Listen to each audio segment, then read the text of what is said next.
నమస్తే. శ్రీ గురుభ్యో నమ. శ్రీమాత్రే నమ. ఆదిత్యాయ చ సోమాయ మంగళాయ బుధాయ గురు శుక్ర శనిభ్యే రాహవే కేతవే నమ. ఇక రెండవ రాశి రెండవ పక్షంలో అంటే జనవరి 2025 రెండవ పక్షానికి అను గ్రహస్థితి ఎలా ఉంది అంటే గ్రహాల యొక్క గమనం ఎలా ఉంది అంటే ముందుగా రాహు మీనంలో ఉన్నాడు, గురువు వక్రించి వృషభంలో ఉన్నాడు, కుజుడు వక్రించినటువంటి స్థితి మొదట 15 నుండి దాదాపు 20వ తారీఖు వరకు కర్కాటకంలో ఉండి 21 నుండి మనకి మిథునంలోకి కనిపిస్తాడు.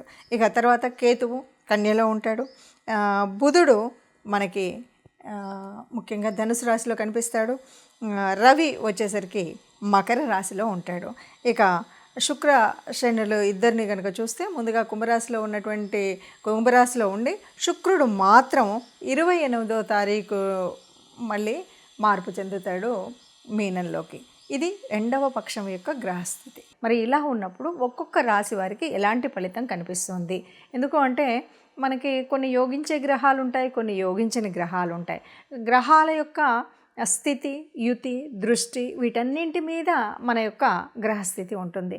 ఏ మాసానికైనా, ఏ పక్షానికైనా, వారానికైనా దినఫలాల వరకు చూసుకున్నప్పటికి కూడా ఏ రోజుకి ఆ రోజు మారుతూ ఉంటుంది, ఎప్పటికప్పుడు ఉంటుంది. అలా మారుతున్నప్పటికి కూడా మనం దినఫలాలు చూసుకునే వాళ్ళు ఉంటారు, వారఫలాలు ఇలా చూసుకుంటూ ఉంటాం.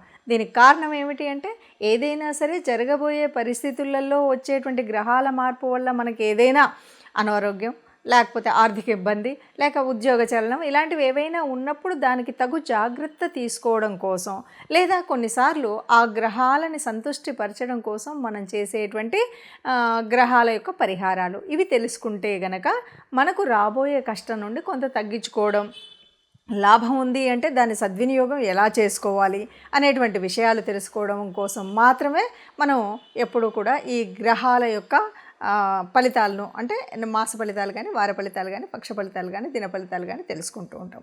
అందులో భాగంగా మరి 2025 జనవరి మాసానికి మాస ఫలితాలు మనం ముందుగా రాశి వారీగా అంటే ఒక్కొక్క రాశి 12 రాశులకు ఫలితాలు తెలుసుకుందాం. తదుపరి రాశి వృషభ రాశి. వృషభ రాశికి 2025 జనవరిలో ఎలా ఉంటుంది? మీ రాశ్యాధిపతి ముఖ్యంగా దశమ స్థానంలో ఉండి, ఆయన దశమ స్థానంలో కూడా ఎవరితో సంచరిస్తున్నారయ్యా అంటే శనితో సంచరిస్తున్నారు. అట్లాగే దీనివల్ల ఏమైనా నష్టం ఉందా అంటే దశమ స్థానం అంటేనే ఉద్యోగ స్థానం, వ్యాపారానికి కావాల్సినటువంటి స్థితి. కాబట్టి ఉద్యోగంలో మార్పులు కలిగేటువంటి స్థితి అయితే కనిపిస్తుంది. ఇక రెండవ అధిపతి కూడా 7లో ఉన్నందువల్ల కొద్దిగా మనకు 2 రకాలు. ఒకటేమో వివాహాల కోసం ప్రయత్నం చేసేటువంటి వాళ్ళకి వాళ్ళ బంధువర్గం ద్వారా విదేశీ యోగం కానీ, విదేశాల్లో ఉండేటువంటి అమ్మాయిలతో కానీ, అబ్బాయిలతో కానీ వివాహాలు కుదిరేటువంటి పరిస్థితి కానీ కనిపిస్తుంది. సరే, ఇక మీరు జాగ్రత్తగా ఉండవలసినటువంటిది ఎక్కడెక్కడ అంటే ఎవరితోనైనా ఏదైనా భూ సంబంధము, లేకపోతే వస్తు సంబంధం, ఇంకేదైనా విషయాల్లో అగ్రిమెంట్స్ చేసుకుంటూ ఉంటాం. చాలా విషయాల్లో అగ్రిమెంట్ చేసుకునేటప్పుడు చాలా జాగ్రత్తగా ఉండాలి. ఎందుకు అంటే 4వ అధిపతి 8లో ఉన్నాడు. ఇందువల్ల మనకు ఆ గృహాలకు సంబంధించినవి కానీ, భూములకు సంబంధించినటువంటి వాటిలో కానీ ఎక్కడైనా సరే మనం ఏదైనా అగ్రిమెంట్స్ చేసుకునేటప్పుడు చాలా జాగ్రత్తగా ఆచితూచి 1కి 2 సార్లు చదివి పెద్దల సలహా సంప్రదింపులతో చేసుకుంటే మంచిది. లేదంటే కొద్దిగా కష్టపడేటువంటి పరిస్థితి అయితే ఉంటుంది. అయితే ఇక్కడ ఈ రాశికి ముఖ్యంగా ఈ మాసంలో అంతా కూడా ఒక అద్భుతమైనటువంటి యోగం ఒకటి ఉంది. ఏంటి అంటే ఏదైనా రహస్య విద్యలు అంటే కేవలం మర్మ విద్యలు అనేటువంటిదే కాదు. మనం ఏదో ఇది మామూలుగా అందరికీ రాదు అంటాం కదా, అలాంటి విద్యలు చెప్పాలంటే ఇప్పుడు జ్యోతిష్యం ఉంది, ఇది రహస్య విద్య. అంటే ఇది మామూలుగా అందరూ నేర్చుకుంటే తొందరగా వచ్చేది, తొందరగా ఎక్కేది కాదు. ఇది చదువులో ఏదో ఉన్నది అని కాదు. ఎంతో ఎక్స్పీరియన్స్తో మనం చదివినటువంటి గ్రహాల యొక్క కారకత్వాలో, లేకపోతే రాసుల గ్రహ కారకత్వాలా, లేకపోతే ఇవన్నీ కాదు, మనకుండేటువంటి దైవోపాసన కూడా అందులో ఉండి మనకు చూసేటువంటి వాటిల్లో ఉండేటువంటి శక్తి వల్ల వాటి యొక్క గ్రహాల యుతి, శక్తి, యుక్తి ఇవన్నీ కూడా ఇట్లా చూడగానే చెప్పేసేవాళ్ళు ఎందుకుంటారు అంటే ఇది చాలా అద్భుతమైనటువంటి దైవ విద్య. ఈ దైవ విద్య పొందాలనుకునేటువంటి ఈ రాశి వారికి ఇది చక్కటి అవకాశం. ఎవరైనా ఈ జ్యోతిష్యం నేర్చుకోవాలి అనుకుంటే ఇది అద్భుతమైనటువంటి సమయం, ఇందులో నేర్చుకోవచ్చు. అలాగే ఇంకా ఎవరైనా రీసెర్చ్ చేయాలి అంటారు, రీసెర్చ్ కూడా అంతే కదా, ఏదైనా కొత్త విషయాన్ని కనుక్కోవడమే రీసెర్చ్. ఆ రీసెర్చ్ ఓరియంటెడ్గా చేసేటువంటి ఒక శిల్పకళా నైపుణ్యం కావచ్చు, భౌగోళిక పరిస్థితులు కావచ్చు, ఆర్థిక వ్యవస్థ కావచ్చు, చదువులో ఉన్నటువంటి తెలుగు భాషలో ఉన్నటువంటి ఇంగ్లీష్ భాషలో ఉన్నటువంటి అనేక మర్మాలు ఏవైతే సాహిత్యంలో ఉన్నాయో అవి నేర్చుకుని ఒక కొత్త సిద్ధాంతాన్ని మనం రూపొందించడమే పరిశోధన. మరి అలాంటి పరిశోధన చేయడానికి ఈ రాశి వారికి మంచి అవకాశం ఇప్పుడైతే ఉంది అని చెప్పొచ్చు.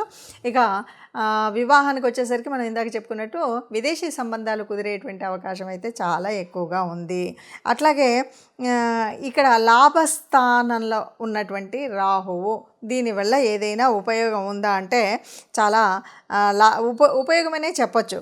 తర్వాత ముఖ్యంగా ఏ రకమైన ఉపయోగం అంటే విదేశాల్లో ఉండేటువంటి వ్యాపార వ్యవహారాలు మనం చేసేటువంటి అవకాశం రావచ్చు, విదేశీ సంపాదన మనకు రావచ్చు, విదేశీ లాభం, విదేశీ వ్యాపారం అంటే ఇప్పుడు ఎవరైనా యూట్యూబ్లో ఉన్నటువంటి వాళ్ళు బాగా యూట్యూబ్లో బాగా ఎక్కడికో వెళ్ళిపోయి విదేశీ ఆదాయం వస్తుందంటే ఆదాయం వచ్చినట్టే. అలాగే విదేశీ ఆన్లైన్ వ్యాపారాలు చేస్తూ ఉంటారు.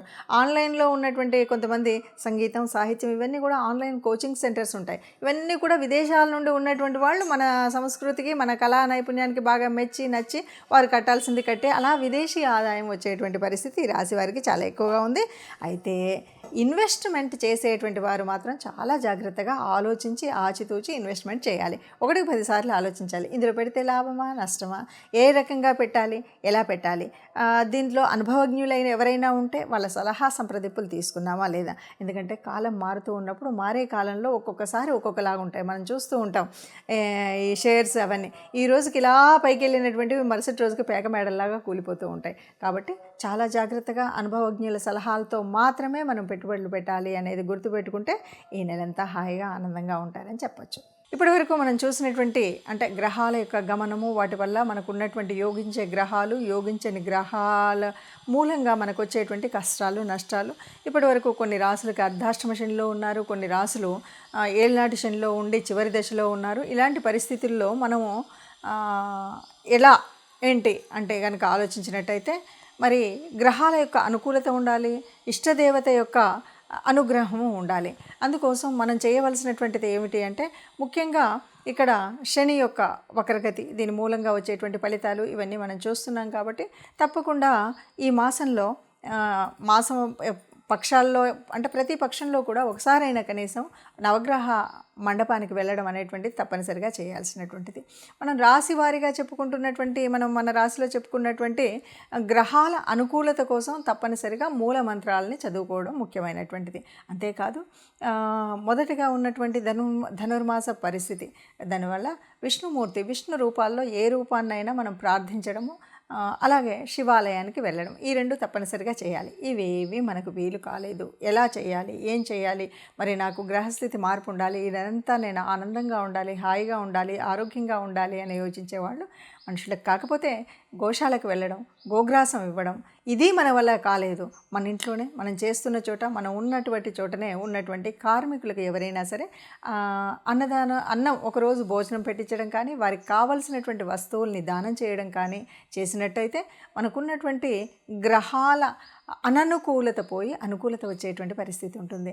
ఎవరైనా సరే అందరం అనుకూలంగా ఉండాలి, గ్రహాల అనుకూలంగా ఉండాలి, దేవతల యొక్క అనుగ్రహం ఉండాలి. దీనికి కూడా దేవతానుగ్రహం కోసం ఇష్టదేవతా ప్రార్థన అనేటువంటిది మర్చిపోకుండా చేయాలి. లేదు బయటకు వెళుతున్నాం, ఏ కష్టం రాకుండా ఉండాలి అని అనుకున్నప్పుడు మనం తప్పనిసరిగా ఏదైనా ఒక చిన్న శ్లోకం, రాముడికి సంబంధించినటువంటిది ఏదైనా సరే, ఆపదామపహర్తారం దాతారం సర్వసంపదాం లోకాభిరామం శ్రీరామం భూయో భూయో నమామ్యహం అంటాం కదా. ఇది చదివితే ఎప్పుడూ కూడా ఎక్కడా కష్టం ఉండదు. ఇంత పెద్ద శ్లోకం మాకు కష్టం అండి అనుకుంటే కనీసం ఆ అమ్మని తలుచుకోండి, శ్రీమాత్రే నమః అనుకోండి. శ్రీమాత్రే నమః అనుకుంటూ మనం ఏదైనా పని మొదలుపెట్టినా, బయటకు అడుగు పెట్టినా మనం ఇలా చేసినట్టయితే మనకు ఉన్నటువంటి కష్టాలన్నీ పోయి అనుకూలమైనటువంటి పరిస్థితులు అన్ని మాసాలలాగానే మనం అందంగా మనందరం కూడా ఆనందంగా ఉండాలి, సంతోషంగా ఉండాలి. ఆ సంతోషంగా ఉన్న వాళ్ళలో మనం తప్పనిసరిగా ఉండాలి అని కోరుకుందాం. సర్వే జనా సుఖినో భవంతు అందాం.